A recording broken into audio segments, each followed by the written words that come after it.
20 years. 20 years of a silence that cuts deeper than any shrapnel I took in Afghanistan. My own son, my flesh and blood, spat in my face, called me a washed-up soldier, a ghost not worth his breath, and walked away.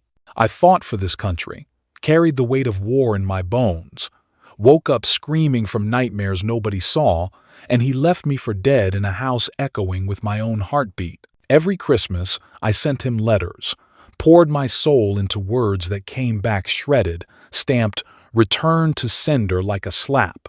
Then, when my company struck gold, when my name hit the papers, my phone buzzed with his voice smooth, fake, begging for a Christmas invite like I was a bank vault, not his father. My blood boiled, but my hand gripped a folder that'd burn his world to ash. I'm John Callahan. I'm 58 years old. And this is the story of what happens when a Marine fights for his honor.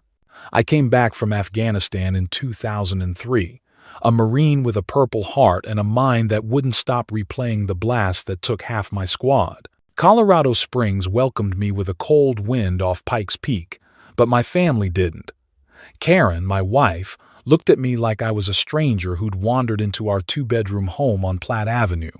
"You're not the man I married," she said, her voice sharp as the shrapnel scars on my chest. She packed a suitcase, took our son Ryan, and left me staring at a half-empty closet. Ryan was 16, all defiance and dreams, and when I reached out, he said, "You're broken, Dad.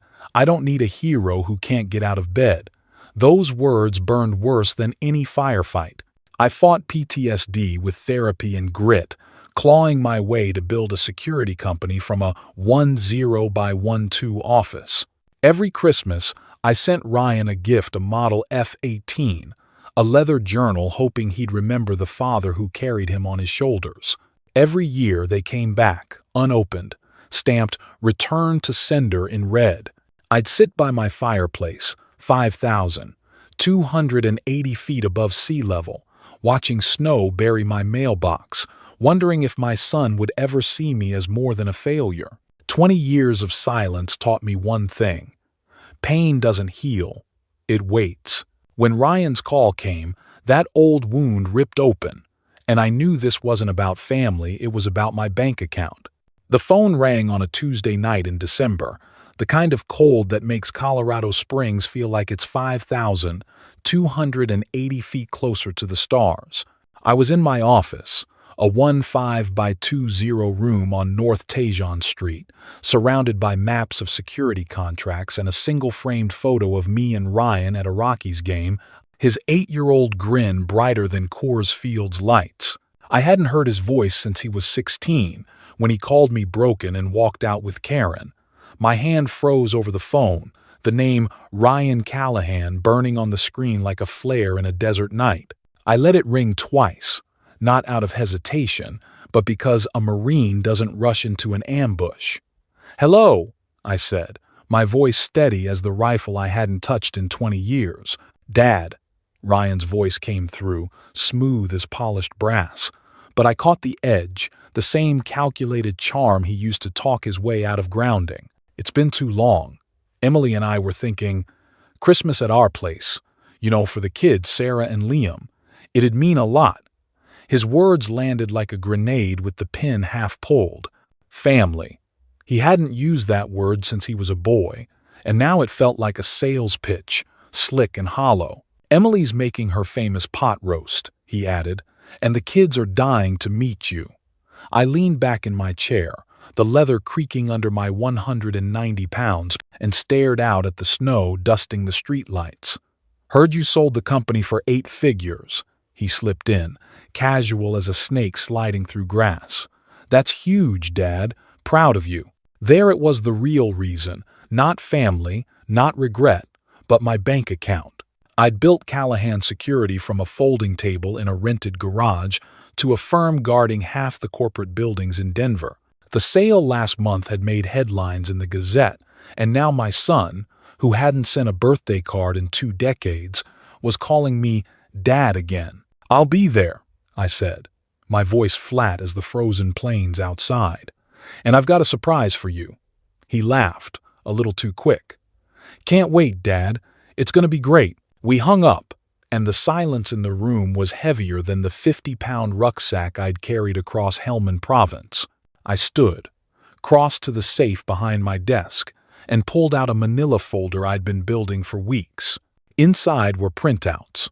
Ryan's startup financials, pulled from public records, a lien on his 3,000 square foot condo in Briargate, credit card statements showing $250, 0-inch debt, half of it cash advances to prop up a failing tech venture.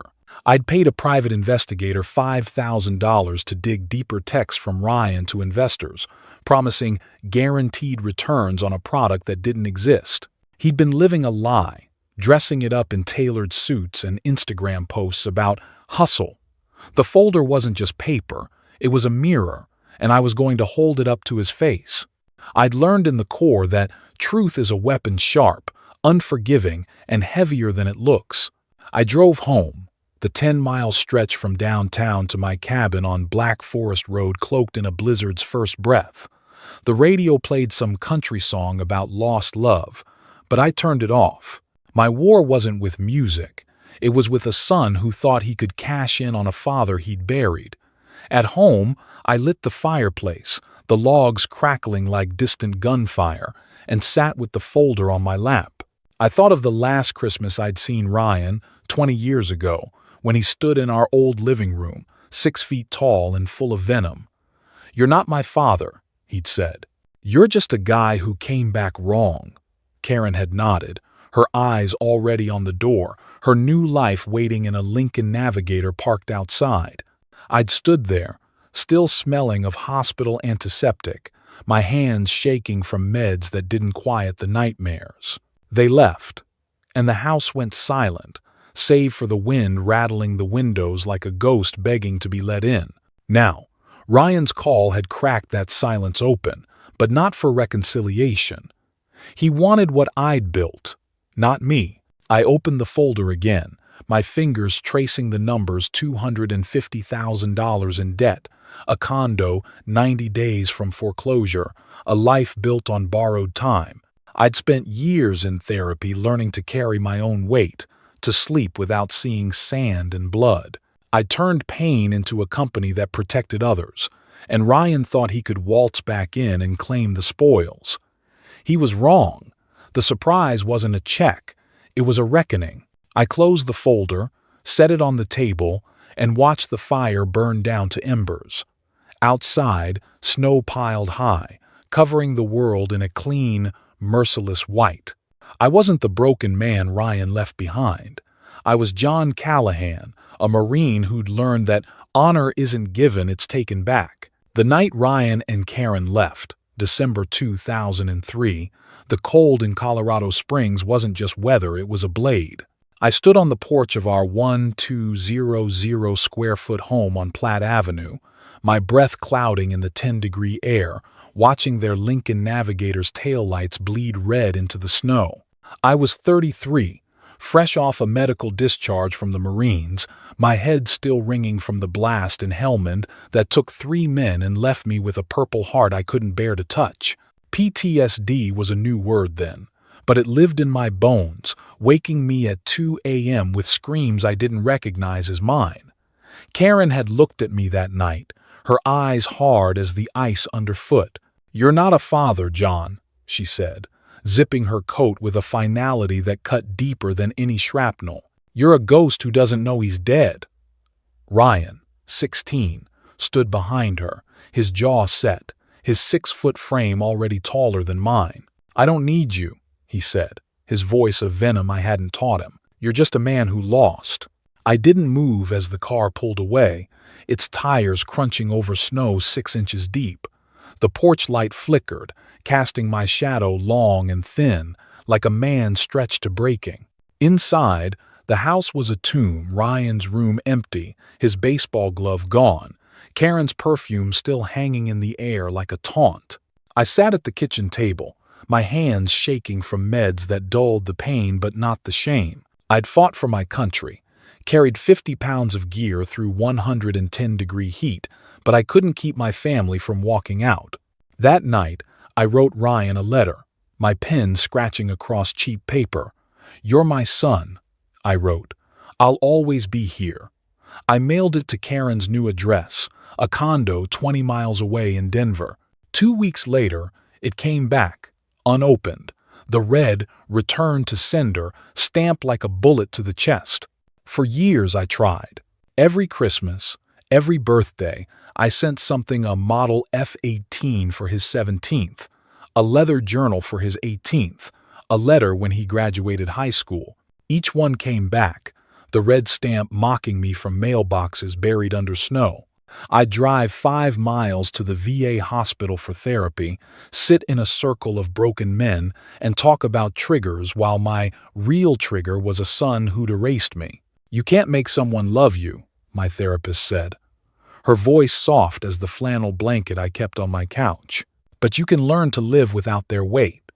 I didn't want to live without Ryan's weight.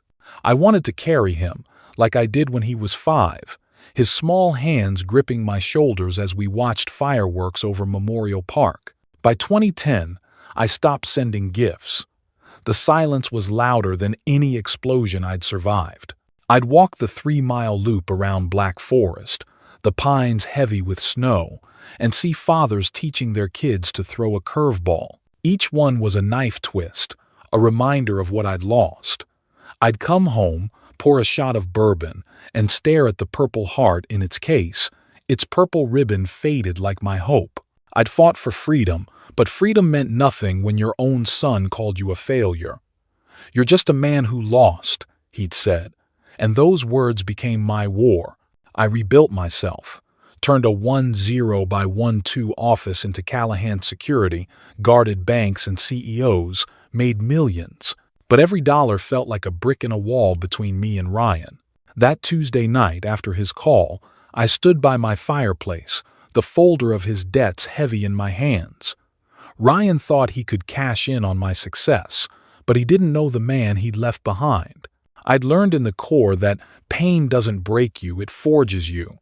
The snow outside piled higher, 8 inches now, sealing Colorado Springs in a white shroud. I wasn't the ghost Karen called me. I wasn't the failure Ryan saw. I was a Marine, and Marines don't surrender. Ryan's Christmas invite wasn't a reunion, it was a battlefield. And I was ready, not with a check, but with a truth sharper than any blade I'd carried in war.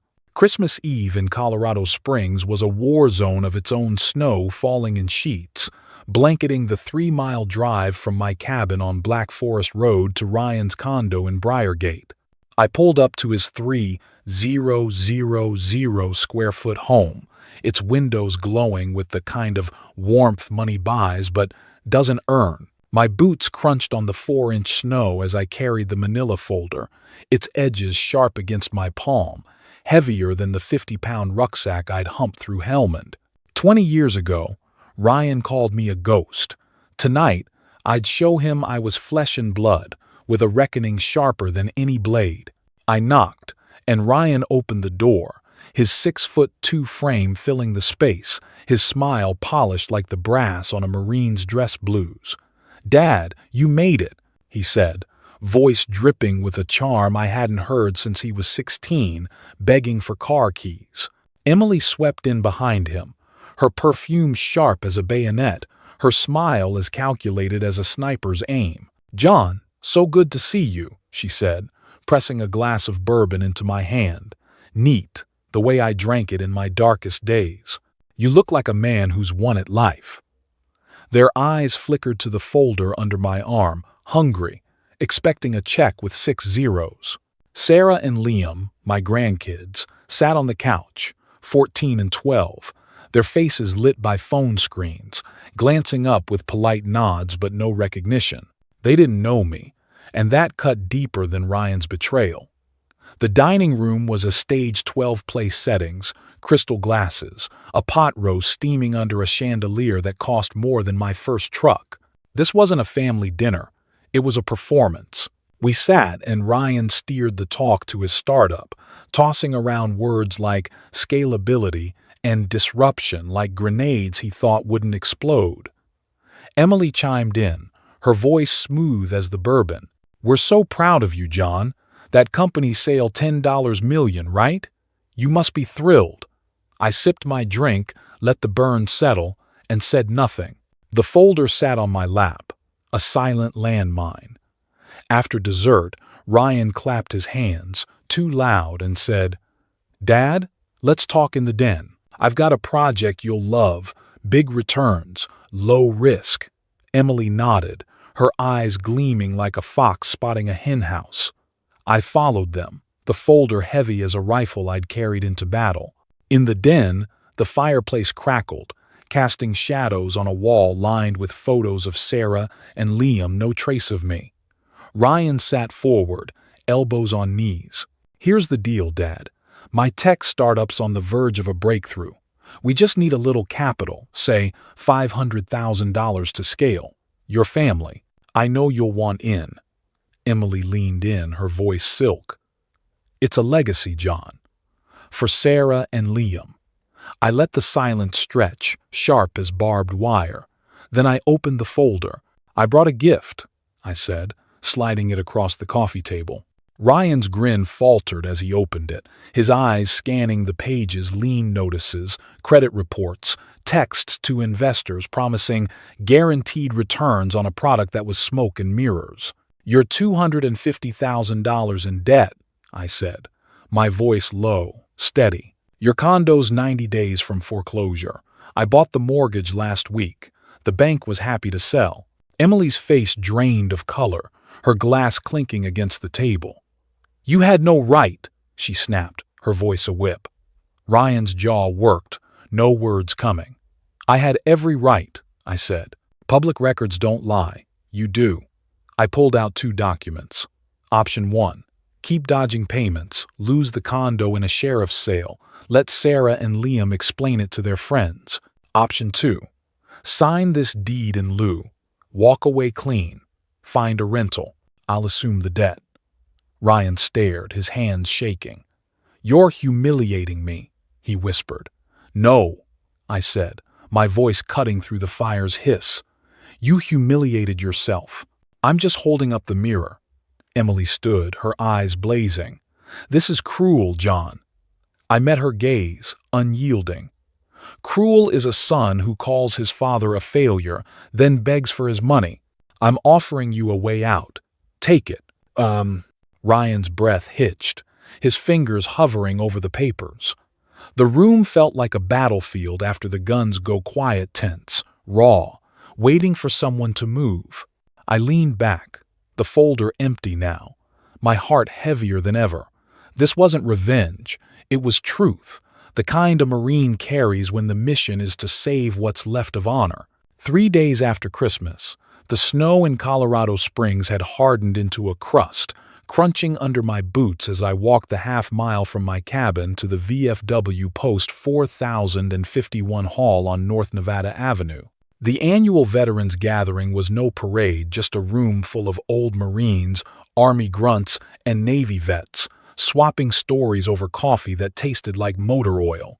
I'd come every year since 2005, a ritual to remind myself I wasn't the ghost Ryan and Karen had called me. Tonight, the hall's fluorescent lights buzzed like a battlefield drone, and the air smelled of burnt coffee and polished oak. I stood near the back, my 6-foot frame leaning against a wall plastered with photos of Fort Carson deployments. My Purple Heart stayed home. I didn't need a medal to prove I'd survived. Then the door swung open, and Ryan walked in, his tailored coat out of place among the flannel and denim. His face was pale, his eyes darting like a man who'd just stepped into a minefield. The room went quiet, 50 pairs of eyes pinning him where he stood. I'd sent the folder to the Colorado Springs Gazette the day after Christmas, a calculated move, not revenge. The article hit that morning. Front page. Local entrepreneur faces investor fraud allegations. It laid out Ryan's $250,000 debt, his fake promises to investors, the lien on his Briargate condo. I hadn't named myself as the source, but Ryan knew. His 6'2" frame shrank as he spotted me, his jaw tight, his hands clenched like he was gripping a lifeline that wasn't there. "Dad," he said, his voice cracking, loud enough to carry across the 40-foot room. "I need to talk." The vets turned, their faces hard as the Colorado granite outside. Ryan stepped forward, his loafers scuffing the linoleum. "I'm sorry," he said, louder now, his words trembling like a flag in a storm. "I was wrong. I used you, thought I could cash in on your success. I'm drowning, Dad. The startup's dead, investors are suing, and Emily can't look at me. Help me, please." His plea hung in the air, raw, desperate, a boy in a man's suit begging for a bailout. The vets didn't blink. They'd heard sob stories before, and they knew the difference between regret and a sales pitch.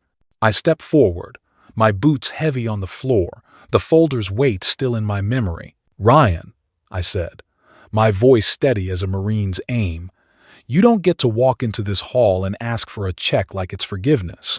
These men fought for honor, not excuses. You lied to investors, to your family, to yourself. I gave you a way out, sign the deed, start over. You didn't. Now the town knows who you are." A murmur rippled through the room, low and sharp, like the click of a rifle being cocked. Ryan's eyes widened, his breath hitching. "You sent that article," he said, "not a question. You burned me in public." "I didn't burn you," I said, my voice cutting through the buzz of the lights. "I lit a match under the lies you built your life on. Truth doesn't negotiate, Ryan. You want help? Work for it. Get a job. Pay your debts. Face your kids without a script. That's what Marines do. They stand up when the world falls apart." The room was silent now, the kind of quiet that follows an explosion. A vet named Tom, a grizzled tanker with a silver star, leaned forward in his chair. "Boy," he said, his voice gravel, "you don't ask a man like John to fix your mess. You clean it." Ryan's shoulders slumped, his face a map of shame and panic. "I can't lose everything," he whispered, his eyes locked on mine, pleading for the father I hadn't been allowed to be for 20 years. "You already did," I said, softer now, not out of mercy but clarity. "You lost me when you called me a failure. You lost honor when you sold lies. But Sarah and Liam, they're still yours to save. Get a job at the lumber yard, 6 a.m. shift, $15 an hour. Start there. Prove you're more than a con." Emily wasn't here, but I saw her shadow in Ryan's eyes, her anger, her fear, her silence. The vets watched, their faces unyielding, a jury of men who'd seen worse betrayals than this but never forgave a coward. Ryan took a step back, his loafers squeaking, his hands shaking. "I didn't know it had come to this," he said, his voice barely above a whisper. "Neither did I said, my words heavy as the 50-pound rucksack I'd carried in war. "But it's here, and you're standing in a room full of men who know what it means to face it." The hall felt like a courtroom, the air thick with judgment. I didn't move, didn't soften. I'd fought too long to let Ryan's tears blur the line between right and wrong. This wasn't about breaking him, it was about giving him a chance to rebuild if he could find the spine to try.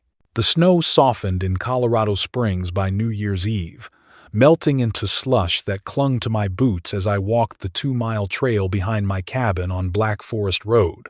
The pines stood silent, their branches sagging under the weight of a fading winter, much like my heart after the confrontation at the VFW hall. Ryan had left that night, his plea for a bailout unanswered, his tailored coat no shield against the judgment of men who'd faced worse than shame. I didn't sleep after. I sat by my fireplace, the 4-foot logs burning low, and thought of the boy who'd once clung to my shoulders at Memorial Park, his laughter louder than the fireworks. That boy was gone, but the man he'd become was starting to claw his way back. 2 days later, I got a text from an unknown number, started at Peterson Security.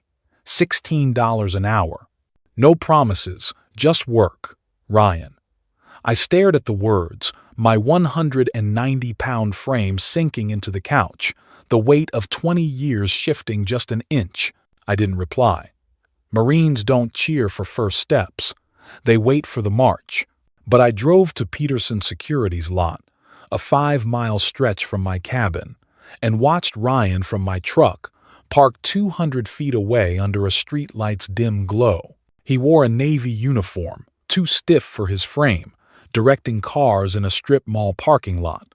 His breath clouded in the 15-degree air, his hands steady despite the cold. He wasn't the slick entrepreneur from Christmas. He was a man learning the rhythm of labor, each wave of his arm a small surrender to truth. I drove home, the radio off, the silence louder than any country ballad. That night, I opened my safe and pulled out a trust document I'd drafted weeks ago for Sarah and Liam, my grandkids, 14 and 12, who barely knew my name. It wasn't a fortune, just $50,000, enough for college if Ryan kept his job for a year and paid his debts on time. The catch: he'd never touch a dime. The trustee was their school counselor, a woman who'd seen enough broken homes to know truth from excuses. A week later, I met Sarah and Liam at a diner on Academy Boulevard, a 10-minute drive from their new rental, a 1,500 square-foot townhouse I'd quietly arranged through a trust. The kids slid into the booth, Sarah's eyes sharp like a cadet's, Liam's glued to a handheld game. "You're Grandpa John, right?" Sarah asked, her voice testing the word like a new weapon. "Yeah," I said, my throat tight. "The guy who sent the F-18 model you never opened." She flinched, but didn't look away. "Dad said you were a Marine. Did you ever shoot anybody?" Liam looked up, his game paused. I leaned forward, my hand steady on the table. "I fought so you wouldn't have to," I said. "But the real fight's here being honest, showing up, even when it's hard." Sarah nodded, slow, like she was carving the words into her mind. Liam shrugged, but his eyes lingered on my Marine ring, its eagle and anchor catching the diner's neon light. Ryan called that night, his voice rough, not from charm but exhaustion. "I saw the kids' place," he said. "It's clean, no lean. Did you?" I cut him off. "It's not for you, Ryan. It's for them. You want to thank me? Show up at 6 a.m. tomorrow." He paused, the line crackling like the fireplace in my cabin. "I'm trying, Dad," he said softer. "It's not what I planned, but I'm trying." I didn't answer right away.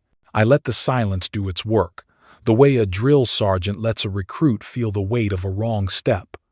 "Trying's a start," I said finally, "but it's not a paycheck. Keep going." He hung up, and I stood by my window, watching snowflakes dance under the streetlight, each one falling like a promise that didn't need a signature.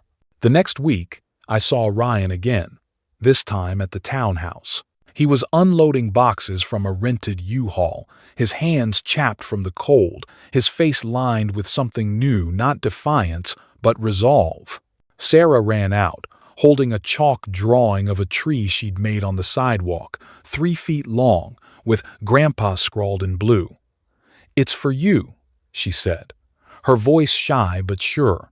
I knelt, my knees creaking, and traced the chalk with my finger. "It's perfect," I said, my voice catching. Liam tossed a football to Ryan, who caught it, his laugh raw but real. For the first time in 20 years, I saw a flicker of the boy I'd carried, not the man who'd called me a failure. I didn't stay long. Reconciliation isn't a hug, it's a slow march, one honest step at a time. I drove back, the 2-mile road to my cabin lit by a moon sharp as a Marine salute, and felt something loosen in my chest, not peace, not yet, but the space where it might grow. The first week of January in Colorado Springs brought a thaw, the snow melting into rivulets that carved paths down the 2-mile stretch of Black Forest Road to my cabin. The air was crisp, 20 degrees, but the sun broke through the pines, casting long shadows that felt less like ghosts and more like companions. I stood in the VFW Post 4051 hall on North Nevada Avenue, the same room where Ryan had faced the weight of his lies 3 days earlier. Tonight, the hall was packed. 60 folding chairs filled with sea veterans, their families, and a few local reporters. The occasion was a ceremony to honor my donation, a $100,000 fund for PTSD support at Fort Carson, carved from the sale of Callahan security. I didn't wear my Purple Heart. I didn't need a medal to know what I'd survived. The commander, a retired colonel named Hank with a voice like gravel, pinned a bronze plaque to my jacket. "John Callahan," he said, "you've given more than money. You've given hope." I scanned the room, my 190-pound frame steady under the fluorescent lights, and saw them, Ryan, Sarah, and Liam, standing near the back. Ryan's navy work jacket was creased, his hands stuffed in his pockets, but his eyes met mine, not with the old defiance, but with something raw, like a recruit learning to stand at attention. Sarah, 14, clutched a folded piece of paper, her chalk drawing of a tree now tucked in my wallet. Liam, 12, shifted beside her, his sneakers scuffing the linoleum, his gaze flickering between me and the American flag on the wall. Emily wasn't there. Her absence was a choice, one I didn't judge. Reconciliation doesn't demand a full roster, just the ones willing to show up. Hank handed me the microphone, and I took it, my grip as firm as when I'd held a rifle in Helmand. "I fought for this country," I said, my voice low, steady. "But the hardest fight was for my family. Honor isn't a medal you pin on your chest. It's the weight you carry when no one's watching. I lost my son for 20 years, not to war, but to silence. Tonight, I'm not here to celebrate a win. I'm here to say you can rebuild what's broken, one honest step at a time." The room was quiet, the kind of silence that holds a truth too heavy for applause. Ryan's head dipped, his shoulders rising with a breath he'd been holding too long. Sarah's eyes shone, not with tears, but with the fierce clarity of a girl who'd seen her father start to change. I stepped down, handed the microphone back, and walked to my family. Sarah hugged me, her arms quick but sure, like a soldier snapping a salute. "Grandpa," she whispered, "I drew another tree. It's bigger." Liam grinned, holding up a football. "Can we toss it later?" he asked. I nodded, my throat tight. "After dinner," I said. Ryan stood, his hands out of his pockets now, his 6'2" frame no longer trying to hide. "Dad," he said, his voice rough from a week of 6 a.m. shifts at Peterson Security, "I'm paying the first $500 to the investors next week. It's not much, but it's mine." I looked at him, saw the boy who'd laughed at fireworks, and the man learning to carry his own rucksack. "It's enough," I said. "Keep going." Back home, I stood by my fireplace, the 4-foot logs glowing soft, and opened the trust document for Sarah and Liam. It was still $50,000, locked until Ryan proved himself for a year honest work, honest checks. I didn't write a new letter to Ryan. The ones I'd sent for 20 years were enough. Their red, "Return to Sender" stamps now relics of a war I'd stopped fighting. I stepped outside, the 5,280-foot altitude making my breath visible, the stars sharp as bayonets over Pikes Peak. I'd learned something in the Corps. Peace isn't the absence of pain, it's the choice to keep marching through it. Ryan was marching now, not for me, but for his kids, for himself. That was the victory, not in headlines or plaques, but in a chalk tree on a sidewalk, in a $500 check earned with calloused hands. I looked at the sky, the snow gone, the ground soft with thaw. Family isn't what you lose, it's what you build, one day, one truth at a time. I said it aloud, to no one and everything. Honor is the fight you don't walk away from. Then I went inside, the fire's warmth enough for a man who'd learned to carry less and live more. The fire in my Colorado Springs cabin burns low now. its embers glowing like the last stars over Pikes Peak at 5,280 feet. I've walked through 20 years of silence, carried the weight of a son's betrayal, and learned that honor isn't a medal, it's the choice to stand when the world tells you to fall. Ryan's paying his debts, one $500 check at a time, and Sarah's chalk tree on the sidewalk still says, "Grandpa, I'm John Callahan, a Marine who fought for his family, not with fists, but with truth." If this story hit you, if it stirred something in your chest, hit that like button. Drop a comment, tell me what fight you're facing, what truth you're carrying. Subscribe, not for me, but for the stories that remind us we're not alone. The lesson? Honor is built in the quiet moments when you choose to show up, no matter the cost. Share this with someone who needs to hear it. Keep fighting.